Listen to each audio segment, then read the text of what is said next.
When you hear about the battle over redistricting in New York, maybe your eyes gloss over a bit. It matters a lot as to who will be elected in Decision 2022, but there have been so many twists and turns, it's certainly hard to keep up. Well, tonight there are some pretty big developments to tell you about. First, it was another rough day in court for state Democrats who, you'll remember, in late March had the maps that they drew for the state Senate and the U.S. House thrown out by the state's highest court, which called them illegally gerrymandered. In April, we learned that we would need to have two primaries, most races regularly scheduled in June, but then the state Senate and congressional races moved to August. Well, then this past Monday, Democrats filed a case in federal court to try to get a judge to move everything back to the June primary, saying that August wouldn't give overseas military voters enough time. They also wanted those thrown out district boundary lines brought back, reinstated despite the previous ruling. Well, today that request has been officially rejected. Joining us live now is Jerry Zremski, Washington, D.C. bureau chief for the Buffalo News, who's been following this story all the way. Jerry, thanks for joining us.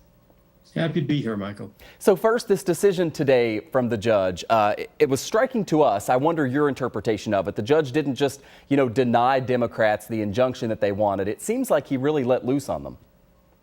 Yeah, he really did. He called their legal effort a Hail Mary pass.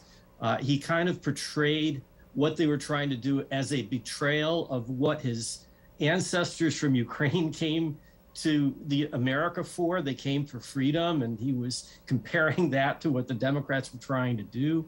So he was pretty tough. Now, what he did was not really the final word on the Democrats' case, but it does not bode well for the future of that Democratic case, where it will be heard in full before a three-judge panel, including this judge. So, Jerry, I wonder, as you're writing these stories, and you've been all over this topic, among others, I wonder how you keep the perspective and try to keep people's interest in something that is so complicated and maybe doesn't seem like it affects our daily lives, right? I think about, inflation, the cost of groceries, the cost of gas, but this is an important topic, and as you mentioned, certainly not over yet. Why should people be paying attention to this?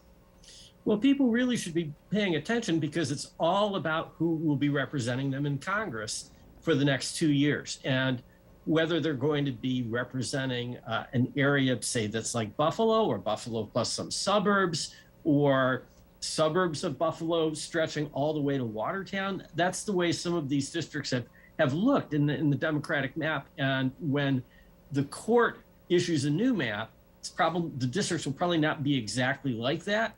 But it's really about who's going to represent you in Congress. That's a very important thing.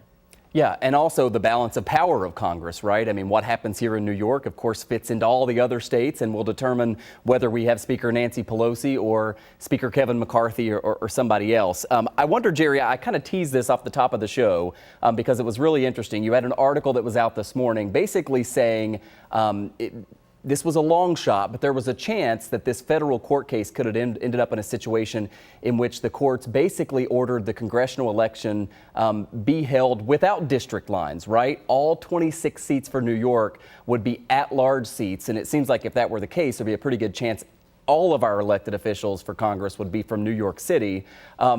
That's not going to happen now, right? But just the fact that that was a possibility, I think, is pretty stunning to people. Oh, I think it is very stunning to people, and it's very unlikely that it would happen now, even more unlikely now that we know what this judge's attitude is towards this case. But the very fact that that possibility was in there, that the Democrats raised that as a possibility, it's a very threatening thing to Western New York, because chances are, as you said, every elected member of that 26-member delegation would probably come from downstate, just because people with big name recognition would be likely to run and would be likely to win. So you could end up with Congressman Bill de Blasio instead of Congressman Brian Higgins. And I will tell you, I've talked to some Democrats locally who didn't know that this was part of the Democratic lawsuit and were not very happy about it. Yeah, Brian Higgins among them, right? I mean, you talked to the Buffalo area congressman, and I wonder, Jerry, if you have anything else to add on what he had to say, but also just sort of as we're looking forward. I mean, you mentioned that even this federal case is not over yet. Also, some cases in state Supreme Court. I mean, when are we going to get a conclusion on all of this, and what is still to be determined? Well, I think we're most likely to get a conclusion to this on May the 20th. That is when the state judge and the special master that he appointed down in Steuben County will have drawn the new lines. That should be the end of it. You never know, but it's really looking like the federal courts are going to clear the decks as much as they can to allow the state court to move forward with this. So that's what I'm expecting. And finally, Jerry, I've got just a little bit of time left, but you're joining us from Washington, D.C. You cover politics at a national level, but how they impact, the Buffalo area and Western New York. There were a lot of Democrats nationally, right, that were hoping New York was going to be able to force through these maps that would give them more seats likely to go to Democrats, because there are Republican states out there that are being successful at sending more Republicans to Congress, right? So tell me about how this impacts the balance of power in Washington.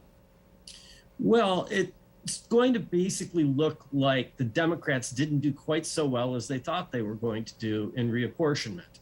A while ago, it looked like the Democrats might have a slight edge over the Republicans in this regard.